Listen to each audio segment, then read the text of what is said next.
concept of historically black community-based organizations is really all about the legacy that has been around in this country since the early 1900s. Of course, with the Great Migration, the early black settlement houses, of course, the efforts of the black churches in terms of their community ministries, it was all about trying to provide basically a promised land opportunity for folks who were escaping trauma and terror in the South and coming north. And so, of course, Chicago was one of those destinations. ADS McKinley is a historically black, community-based organization founded right here in Chicago by an African-American woman, Ada Sophia McKinley. So ADS McKinley created our organization in 1919, so 105 years ago, in part because people migrating from the South, black men in particular, returning veterans, African-American men that came back home to Chicago that couldn't find services at other organizations because of their color. So she found a need and filled that need by creating a settlement house named after her. It has morphed into many different facets. Many times in the 1960s, community-based organizations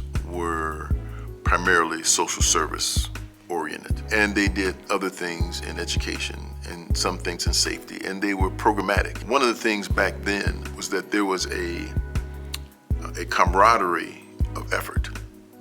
So the Urban League, the NAACP, in connection with other community organizations, there was a rallying and a convening that took place during that time, and which was very powerful. And you could see that as late as what took place with Harold Washington. So the effectiveness of the National Association of Black Social Workers, as I see it, is to prepare social workers who are African-centered to practice in the field. And I say that because we, as social workers and as black social workers, we have been socialized to see our families as being dysfunctional and not from a strength-based perspective. The National Association of Black Social Workers train us to understand how African culture shaped who the black families are. And if we understood black families from an African-centered perspective, we will be able to provide services to improve the quality of life of African-American families.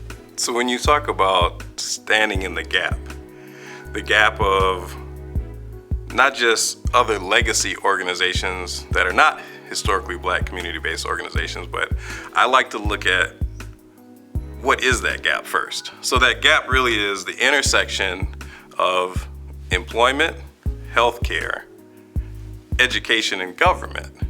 And somewhere in the center is a gap of resources. And so as a historically black community-based organization, we at ADS McKinley and our peers for over 100 years fill in that gap. And we help support by providing resources to people and families that find themselves in that gap.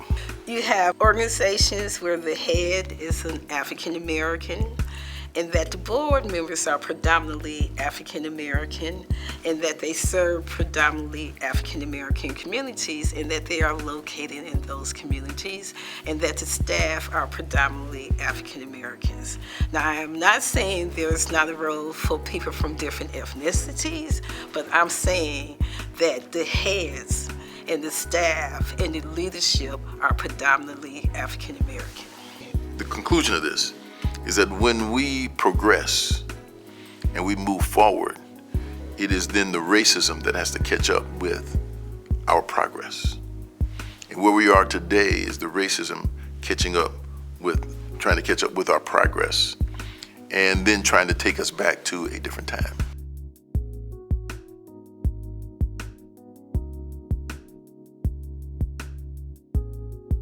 Over 50 years ago, I saw what could happen when black folks came together in the community. And I think it's important to tell that story in a way that will encourage, inspire, uplift, and direct the next generation of folk. The call to arms is to unify. I'd like for this documentary to create a healthcare movement Just like we've had the civil rights movement and the women's movement and the disabilities movement and the gay rights movement, we need a healthcare movement in this country. Now, we saw some of that with Obamacare. We really did see that movement towards healthcare, but we also wanted to be at the grassroots level. And I could go on and on and on about all of these lions and lionesses that made this moment possible for me. I want folks to be encouraged by me, just like they encouraged myself. And I know, I have no question in my mind that when young folks see this documentary, they will say, you know what, it's my turn. It's my watch. What am I going to do on my watch? You know, the fight is not over. You know, we see in this era a whole uprising of white supremacy as reflected in this whole MAGA situation and all the rest of that I think is going to make it real clear, if it isn't already clear to the people who came up through your Black Lives Matter, for example, that, hey, the fight is still significant, important, and we cannot grow faint. We have got to stay on the battlefield.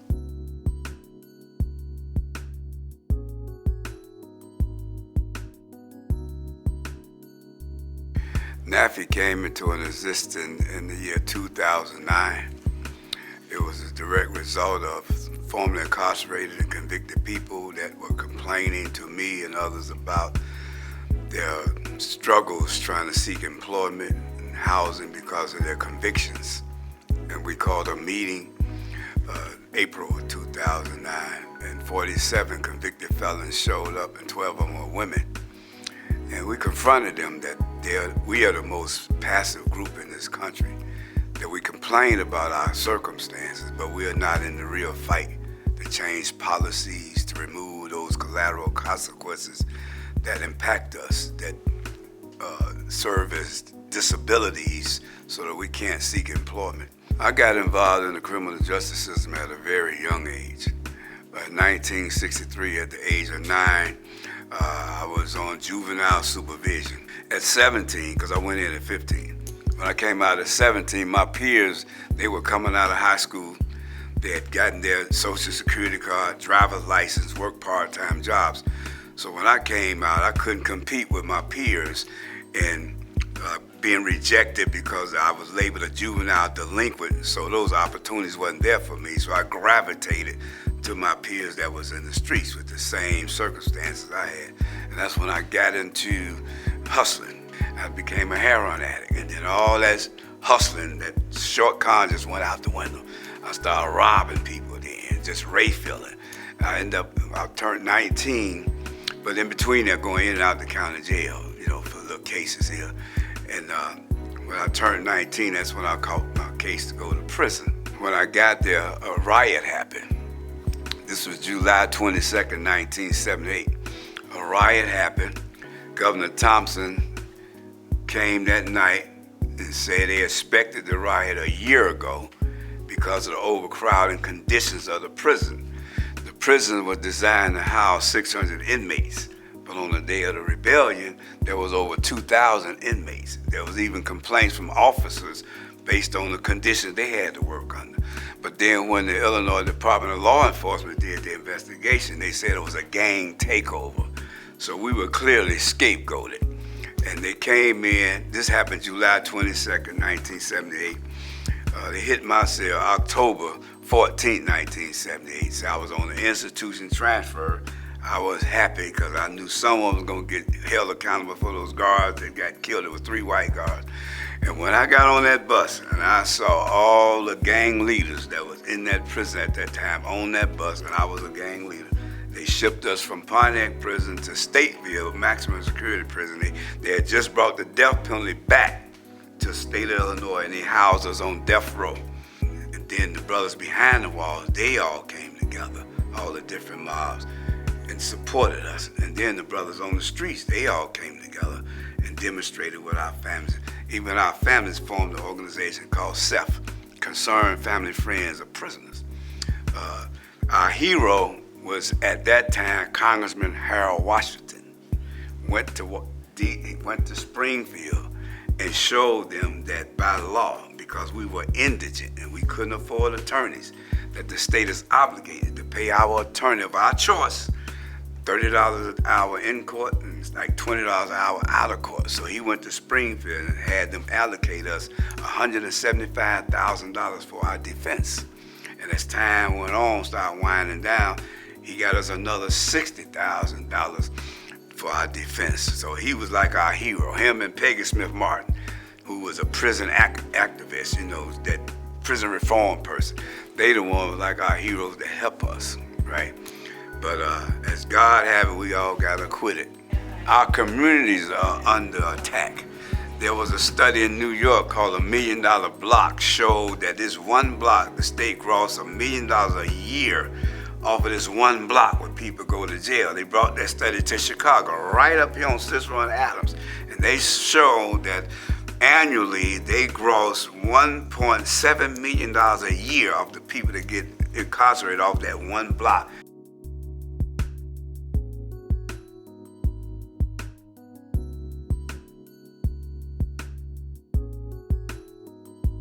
Our young people need a business education that come not just from these schools of business, but comes from our schools of hard knocks that say your aspiration has to be to own, not just to get, quote, the good job. So I'm not retiring. I'm going to keep on moving because we still got work to do.